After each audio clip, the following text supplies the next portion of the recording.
বকেয়া ডিএ নিয়ে এবার গুরুত্বপূর্ণ পদক্ষেপ নিল শিক্ষক সংগঠন। কি বিস্তারিত এই ভিডিওতে আমরা জানব। আপনারা জানেন যে দীর্ঘদিনের ডিএ বকেয়া রয়েছে, তা নিয়ে মামলা চলছে। মামলার রায় বেরোনোর পরেও কিন্তু সেই ডিএ দেওয়া হয়নি, সবই আপনারা জানেন। তো মুখ্যমন্ত্রীকে এবার চিঠি দিল শিক্ষক সংগঠন। বিস্তারিত এই ভিডিওতে আমরা কিন্তু আপডেটটা নেব। আপনারা জানেন যে ইতিমধ্যেই কেন্দ্রীয় সরকার তাদের অষ্টম বেতন কমিশনের যে কাজ সেটা কিন্তু শুরু করে দিয়েছে।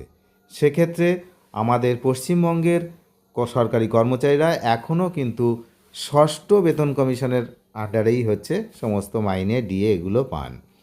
তো ষষ্ঠ, এখনও সপ্তম বাকি। সপ্তম বেতন কমিশন এখনও তৈরিই হলো না পশ্চিমবঙ্গে, আর কেন্দ্রে অষ্টম বেতন কমিশন এই মুহূর্তে লাগু হওয়ার পথে।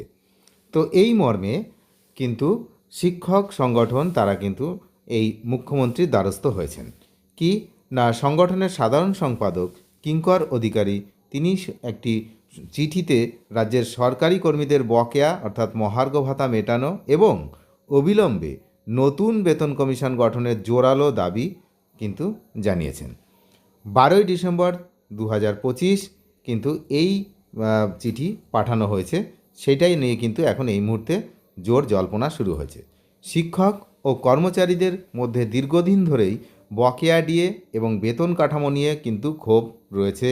কেন্দ্রীয় হারে ডিএ এবং স্বচ্ছ বেতন কাঠামোর দাবিতে বিভিন্ন সময়ে আন্দোলন হয়েছে। এবার সরাসরি মুখ্যমন্ত্রীর হস্তক্ষেপ চেয়ে এই চিঠি পাঠানো হয়েছে। সংগঠনের আশা সরকার এই বিষয়গুলি মানবিক দৃষ্টিভঙ্গিতে বিচার করবে। কিন্তু এখানেই হচ্ছে সবচেয়ে গুরুত্বপূর্ণ একটি কথা, সেটা হচ্ছে এই যে বকেয়া ডিএ, এটা যদি মানবিক দিক থেকে বিবেচনা করা হতো তাহলে আপনারাই বলুন যে এতদিন কি এই বকেয়ার পরিমাণ এতটা থাকতো? এবং যখন বকেয়ার 25% দিয়ে দেওয়ার নির্দেশ দেওয়া হলো সুপ্রিম কোর্টের পক্ষ থেকে, সেই রায়ও মানল না। সেই রায়কে চ্যালেঞ্জ করে এবং তাকে মডিফিকেশান করার জন্য আবারও সুপ্রিম কোর্টের দ্বারস্থ হয়েছে এই যে সরকার।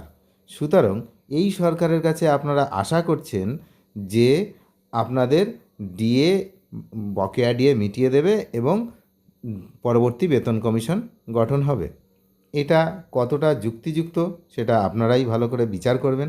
তবে যারা ডিএ আটকানোর জন্য বারবার আদালতের দ্বারস্থ হন, তারা ডিএ দিয়ে দেবে একটা চিঠিতে, এটা কিন্তু আমি অন্তত মানতে পারছি না।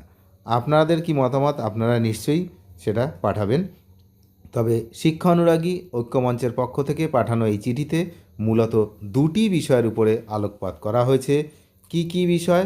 প্রথম বিষয় যেটা হচ্ছে যে বকেয়া অর্থাৎ মহার্ঘ ভাতা, যে কথাটাই আমি বলছি, যে 2026 সালের জানুয়ারি মাস থেকে অল ইন্ডিয়া কনজিউমার যে প্রাইস অর্থাৎ এআইসিপিআই অনুযায়ী বকেয়া মহার্ঘ ভাতা মিটিয়ে দেওয়ার দাবি জানানো হয়েছে। দ্রব্যমূল্য বৃদ্ধির বাজারে সরকারি কর্মীদের আর্থিক সুরক্ষা নিশ্চিত করতে এই দাবি অত্যন্ত তাৎপর্যপূর্ণ।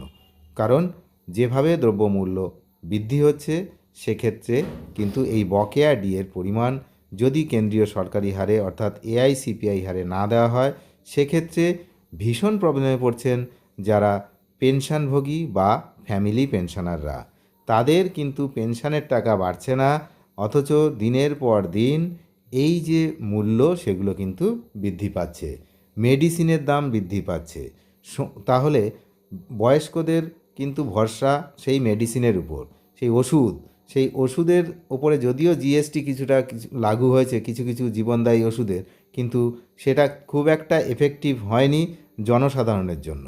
তার কারণ বেশিরভাগ জনসাধারণ যে ধরনের ওষুধগুলো রেগুলার বেসিসে ইউজ করা হয়, বয়স্করা যারা করেন, সেই সমস্ত ওষুধের উপরে খুব একটা দাম কিন্তু এদিক সেদিক হয়নি, বরঞ্চ দাম প্রতিনিয়তই বাড়ছে। তাহলে ওই পেনশনের টাকায় কিভাবে সেটা চলবে? তাহলে এই মানবিক দিকটা যাদের নেই, তাদের কাছে চিঠি পাঠিয়ে কি মানবিক দিকের আপনারা আশা করছেন? এটা কিন্তু আমার পক্ষ থেকেও প্রশ্ন থাকলো। যদিও সবই বিচার্য বিষয়, আগামী দিনে কি হবে আপনারা জানেন। তার রায় এখনও রিজার্ভ রয়েছে, যে বকেয়া ডিএর যে রায় সেটা সুপ্রিম কোর্টে শুনানি শেষ হওয়ার পর এখনও পর্যন্ত সেই রায় নিয়ে কোনো কিছু দেখা যাচ্ছে না। কখনো শুনছি নভেম্বর চলে গেল, তারপরে শুনছি ডিসেম্বরের 19 তারিখের আগে, সেই ডিসেম্বরের 19 তারিখও প্রায় যাওয়ার পথে। তারপর আবার ছুটি, আবার কখন কোর্ট খুলবে, আবার কি হবে সেদিকে সবাই তাকিয়ে রয়েছে, চাতক পাখির মতো তাকিয়ে আছে সুপ্রিম কোর্টের দিকে। আর এই পরিস্থিতিতে সপ্তম বেতন কমিশনও গঠন না হওয়ায় আমাদের রাজ্যে ক্ষোভ বাড়ছে। চিঠিতে পরিষ্কার উল্লেখ করা রয়েছে যে অতীতে কেন্দ্রের বেতন কমিশন গঠনের পরেই রাজ্যের নতুন কমিশন গঠিত হতো। সেই প্রথা মেনে অবিলম্বে রাজ্যের শিক্ষক ও কর্মচারীদের জন্য সপ্তম বেতন কমিশন গঠনের অনুরোধ জানানো হচ্ছে। তবে চিঠিতে স্পষ্ট আরও উল্লেখ করা হয়েছে, রাজ্য সরকার যদি এই দাবিগুলির বিষয়ে দ্রুত পদক্ষেপ গ্রহণ না করে, তবে শিক্ষক ও কর্মচারীদের আর্থিক সংকট লাঘব করতে সাহায্য যদি না হয়, তাহলে দীর্ঘদিন ধরে প্রাপ্য সুযোগ সুবিধা থেকে বঞ্চিত থাকার ফলে কর্মীদের মধ্যে যে হতাশা তৈরি হয়েছে তা দূর করতে, তাদের কর্ম উৎসাহ ও মনোবল বৃদ্ধি করতে সরকারের কিন্তু হস্তক্ষেপ করতেই হবে।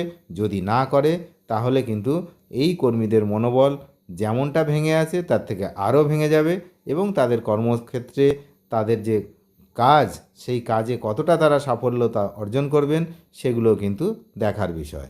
এখন দেখা যাক এই চিঠির প্রভাবে কোনো টনক নড়ে কিনা, অর্থাৎ কোনো মানবিক দিক উপস্থিত হয় কিনা সরকারের পক্ষ থেকে, যে এতদিনের দীর্ঘ বকেয়া যে বেতন বা ডিএ সেগুলো প্রদান করা হয় কিনা, একই সঙ্গে সপ্তম বেতন কমিশন গঠন হয় কিনা সেদিকে আমরা নজর রাখছি। আপনারাও নজর রাখুন। চ্যানেলে যারা নিয়মিত আপডেট পেতে, যারা নতুন, অবশ্যই চ্যানেলটিকে সাবস্ক্রাইব করে সঙ্গে থাকবেন। ধন্যবাদ।